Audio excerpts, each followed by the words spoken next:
Assalamualaikum warahmatullahi wabarakatuh. Sebelumnya, izinkan saya untuk memperkenalkan diri. Nama saya Nisa Rahma Anggita dari kelas PAI 1F, Prodi Pendidikan Agama Islam dengan nomor NIM 1262012012064. Di sini saya akan memberikan argumen tentang inovasi penyelenggaraan pendidikan di era digital. Sebelumnya, penting bagi kita untuk mengetahui apa sih era digital itu. Jadi sebenarnya tidak ada pengertian resmi menurut para ahli tentang era digital. Karena alur perkembangannya yang cepat berjalan begitu saja. Yang ada hanyalah pengertian secara umum. Jadi secara umum, era digital adalah suatu kondisi kehidupan atau zaman di mana semua kegiatan yang mendukung kehidupan sudah dipermudah dengan adanya teknologi. Dapat dikatakan juga bahwa era digital hadir untuk menggantikan beberapa teknologi masa lalu agar jadi lebih praktis dan modern. Kembali ke tema, lalu bagaimanakah inovasi penyelenggaraan pendidikan di era digital saat ini? Hadirnya teknologi menuntut adanya perubahan dalam seluruh aspek kehidupan manusia, tak terkecuali di bidang pendidikan. Tentunya, pendidikan di era digital sangat berbeda apabila dibandingkan dengan era sebelumnya, di mana proses pembelajaran secara langsung mulai bergeser menjadi pembelajaran digital atau interaksi secara tidak langsung. Ada beberapa inovasi yang dapat digunakan oleh guru ataupun dosen untuk menyelenggarakan pendidikan di era digital saat ini, yakni dapat menggunakan layanan seperti Google Sites, WhatsApp, TeamViewer, Remote Utilities, AeroAdmin, Google Drive, Google Form, Google Classroom, dan Zoom atau Google Meet. Yang pertama ada layanan Google Sites. Google Sites merupakan salah satu produk Google untuk membuat sebuah situs, di mana situs ini biasanya digunakan untuk e-learning kampus. Penggunaan Google Sites memberikan manfaat bagi penggunanya. Dosen dapat mengunggah materi pembelajaran, sehingga mahasiswa tidak perlu mengcopy menggunakan flash disk. Mahasiswa juga dapat dengan mudah mendapatkan informasi perkuliahan dengan cepat. Layanan yang kedua ada WhatsApp. Pemanfaatan WhatsApp dalam pembelajaran sangatlah tepat dan cepat. Ada fitur-fitur yang dapat dimanfaatkan oleh dosen dalam menyajikan pembelajaran. Salah satunya fitur Voice Note atau VN, di mana dosen dapat menjelaskan materi dengan merekam suara lalu mengirimkannya. Jika berhalangan hadir, dosen pun dapat memberikan tugas secara cepat kepada mahasiswa. Dosen yang ketiga ada TeamViewer.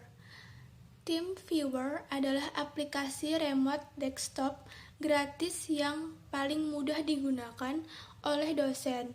Aplikasi ini memiliki kegunaan untuk mengontrol atau melaksanakan remote dari satu laptop ke laptop yang lain. Kemudian dapat digunakan dalam proses pembelajaran yang langsung dipandu oleh mentor atau fasilitator secara langsung kapanpun dan dimanapun. TeamViewer juga dapat diinstal di smartphone sehingga penggunaannya sangat praktis. Aplikasi yang keempat ada Remote Utilities. Merupakan aplikasi remote desktop dengan beberapa fitur, di mana aplikasi ini menghubungkan dua komputer dengan apa yang mereka sebut Internet ID. Aplikasi ini mampu mengontrol 10 PC sekaligus. Kita juga dapat memiliki pilihan untuk hanya menjalankan agent yang menyediakan dukungan secara instan tanpa harus menginstal apapun. Bahkan, kita dapat menjalankannya hanya dengan menggunakan flash disk. Layanan yang kelima ada AeroAdmin, merupakan aplikasi remote desktop termudah saat ini. Hampir tidak ada pengaturan dan semuanya berjalan cepat dan langsung. Tujuannya dapat digunakan sebagai support dadakan. Aplikasi ini dapat dijadikan sebagai salah satu referensi strategi pembelajaran jarak jauh. Layanan yang keenam ada Google Drive. Guru atau dosen dapat melakukan kegiatan belajar mengajar di kelas melalui Google Drive dengan cara-cara sebagai berikut. Siswa atau mahasiswa diberikan bahan tayang atau semacam video. Lalu dapat juga siswa atau mahasiswa dapat memberikan respon atau komentar dengan menggunakan fitur yang ada. Layanan yang ketujuh ada Google Form. Jenis layanan ini biasanya digunakan oleh dosen atau guru untuk mengadakan ujian atau kuis.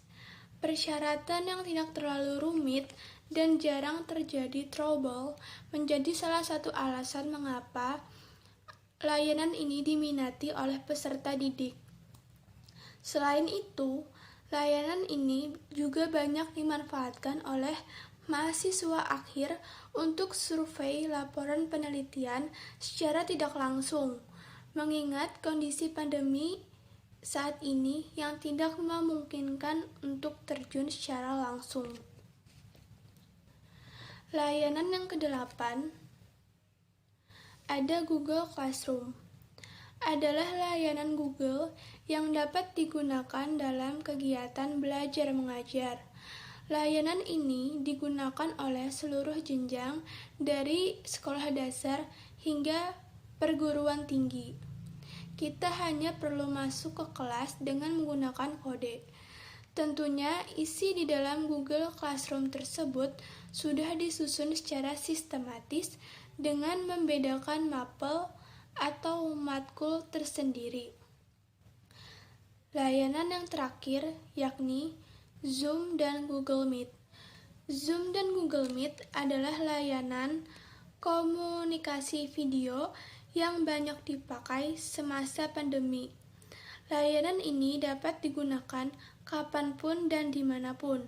Pengguna juga bisa mengadakan presentasi dengan menggunakan aplikasi. Jadi kesimpulan yang dapat saya berikan adalah teknologi berkembang karena adanya tuntutan umat manusia, di mana mereka menginginkan adanya kepraktisan dalam menjalankan kehidupan. Sekian argumen yang dapat saya jelaskan. Untuk kurang dan lebihnya mohon dimaafkan. Saya akhiri. Wassalamualaikum warahmatullahi wabarakatuh.